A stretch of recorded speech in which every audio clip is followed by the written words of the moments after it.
Bora começar porque hoje a gente vai analisar um conto do Machado de Assis passando por Game of Thrones.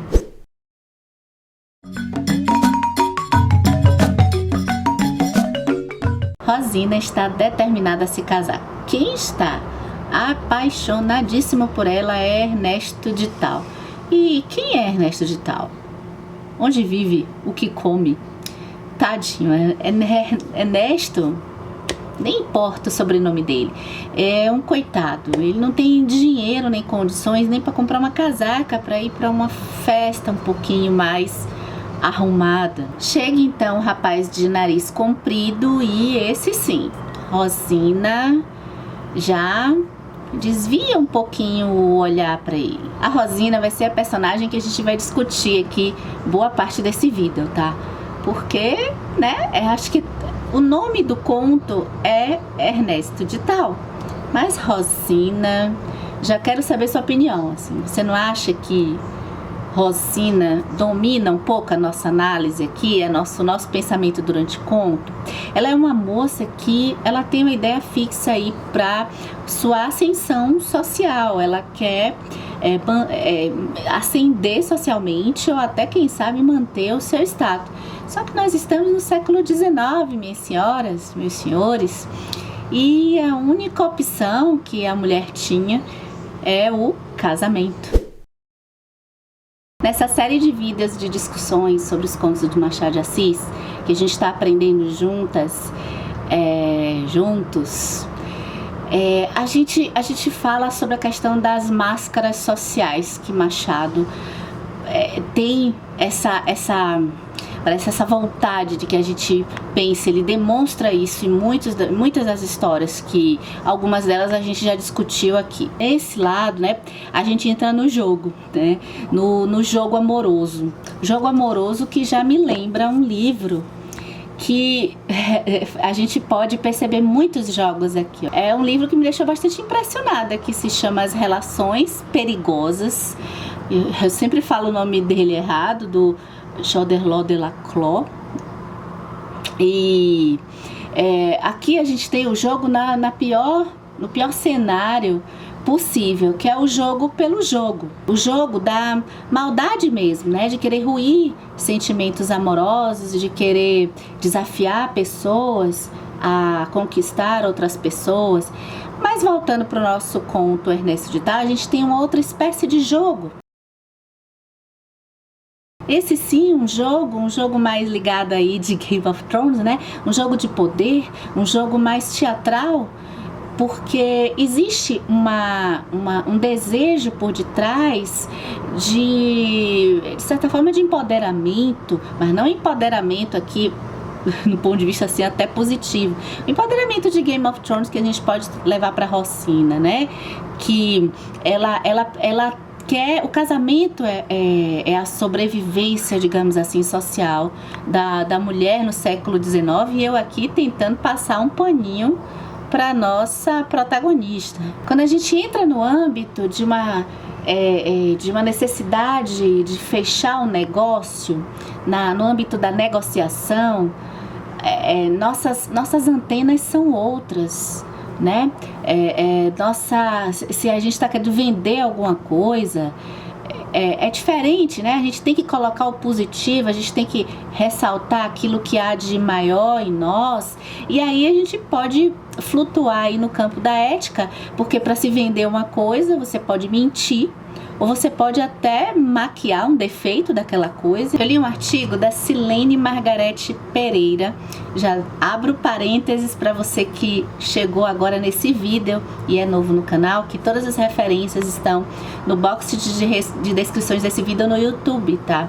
E no artigo ela pesquisou e ela falou sobre a abordagem machadiana da desromantização dessa personagem feminina que é a Rosina. Lá tem também que o Machado, né, como ele vai passear nesse tema das máscaras sociais, que nesse caso aqui a gente está no âmbito da abordagem feminina, das mulheres dessa sociedade aí do século XIX. E no tema das máscaras sociais, eu vou deixar aqui, caso você tenha interesse e não tenha assistido ainda, 2 contos de Machado que a gente conversou, que são O Espelho e Teoria do Medalhão. Sobre esse tema, assim, apesar do conto Espelho ser um conto, nossa, muito filosófico e que eu gosto muito, mas para esse tema eu ainda gosto mais do Teoria do Medalhão, porque essas máscaras estão bem explícitas pela a ironia, a inversão de sentidos de Machado de Assis. Então, ficam aí os vídeos, existe uma playlist aqui no canal que você pode se divertir à vontade, analisando contos do Machado de Assis para entender a nossa história. A gente lê histórias para entender a nossa história aqui neste canal. E olha só, sobre as máscaras sociais, Silene vai falar um pouco aqui na pesquisa dela, que eu anotei, que é o seguinte, ó: para se passar do amor ao casamento, o homem e a mulher se entregam a diversos jogos sociais. As várias formas de jogo são baseadas em posições opostas e complementares, que definem a sua posição dentro da sociedade: a liberdade e a prisão, o sentimento e a razão. A multiplicidade de experiências que o homem pode ter por ser livre corresponderá na jovem solteira ao uso, caso queira a liberdade de múltiplas máscaras. Essa liberdade é o que? O casamento. Imagine, né? Prisão, liberdade. Agora, falando em razão, sentimento, eu não gosto muito do pensamento binário, mas para esse caso aqui, se a gente for pensar a Rosina, ela tá muito focada na razão. O que vocês acharam? Porque ela não tem qualquer vislumbre romântico nesta moça.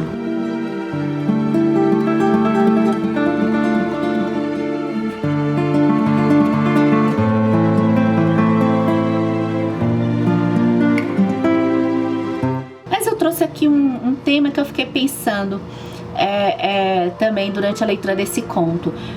Trago o Salvador Dalí, um dos meus pintores, assim, acho que o primeiro pintor assim que me fez querer pensar, consumir mais, estudar um pouco arte, sabe?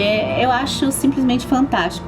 A gente pode, com as telas do Salvador Dalí, viajar na nossa mente. E eu trago essa tela, que é o sonho causado pelo voo de uma abelha em torno de uma romã 1 segundo antes de acordar. Esse comportamento de Rosina, a gente vilaniza, a gente cai matando em cima dessa mulher que deseja a ascensão por meio do casamento. Eu, de certa forma, eu já vou até colocar aqui que eu, ainda mais a forma que ela trata o Ernesto, não tem como não vilanizar, não teve como não vilanizar pra mim. E eu queria saber pra você. Mas eu fiquei pensando sobre isso, né? Porque depois eu fui pensar um pouco nesse contexto dela, na racionalidade dela. E, como eu falei, eu passei um pouquinho de pano, ainda que ela sabia que estava brincando com sentimentos de uma pessoa, o que eu acho sempre isso muito grave. Isso aí passa pelo fiozinho da ética, na minha opinião. Esse conto de Machado, especificamente, ele vai levar um pouco a gente, eu acho, a ficar pensando nessa mulher, essa mulher que tem um olhar travesso, essa mulher que está olhando outros homens ali em um local e ela é comprometida com um. E essa mulher, a gente, quando vai pro final do conto, eu tô dando aqui um alerta de spoiler, né? Mas as discussões aqui do canal do conto Machado de Assis, o ideal é que você tenha lido o conto antes de conversar com a gente. Eu não acho que esse spoiler vai comprometer também a leitura, caso você fique aqui com a gente não tenha lido, não acha muito relevante. Mas assim, ele vai culminar até ao final na sugestão do adultério, né? Do adultério, quando Rosina, ela vai ter todo esse triângulo amoroso aí com o rapaz de nariz comprido. O nome dos homens são bem indefinidos, porque não importa, eu acho que o que importa é Rosina mesmo. Agora o título é Ernesto de Tal, porque talvez se fala muito que Machado daí meio que tá brotando.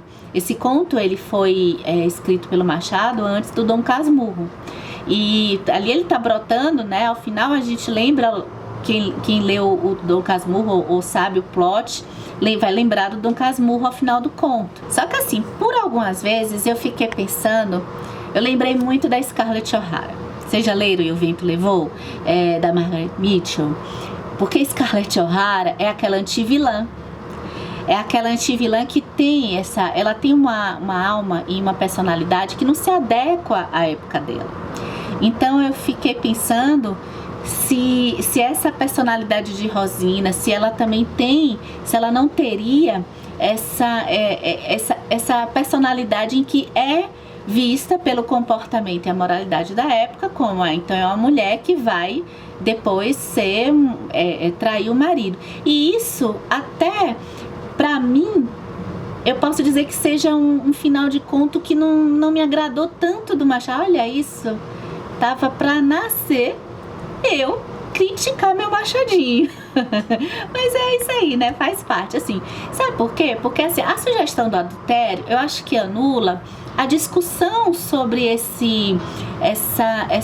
impossibilidade, essa utilização de máscaras sociais pelas mulheres e esse jogo que existe muitas vezes porque a mulher ali naquele contexto tem poucas opções. Então o próprio fato de Rosina ser tão racional, até pra mim se tornou incoerente, né? Como é que alguém tão racional que durante o conto eu não via qualquer intenção dela de sair do foco e do objetivo dela? Veja, se o objetivo dela é casar e a preferência dela era quem desse economicamente uma condição melhor, quando ela não casar, a tragédia é pior. Então, quando ela consegue, pelo menos com Ernesto, eu fico pensando se é alguém tão focada que tira o romance da sua relação, das suas relações, como é que ela vai se prestar essa sugestão do adultério, né? Como é que ela vai se prestar depois até a perder o casamento que tem? Será que essa personalidade dela não era, então, a máscara? Porque se ele coloca essa sugestão, é como se ela também tivesse essa personalidade, como é o caso da Scarlett O'Hara, que aí a personalidade dela, totalmente passional também, né? Ou, também não. Essa sim, totalmente passional. E Rosina não, tá ali, ó, focado na ciência, na razão. Já quero saber sua opinião. Porque nessa época a gente tinha dois estereótipos, né? Então a mulher romântica seria a mulher pura, a recatada do lar, e a mulher dissimulada, que tem um objetivo de casar, seria a Paola, tá? Você não pegou a referência da Usurpadora? Por favor, a Usurpadora, maravilhosa essa novela. Muito engraçado. Então o Ruth e Raquel, sei lá, da Raquel, então assim, só existia, é como se a mulher só pudesse ser essas duas coisas, né?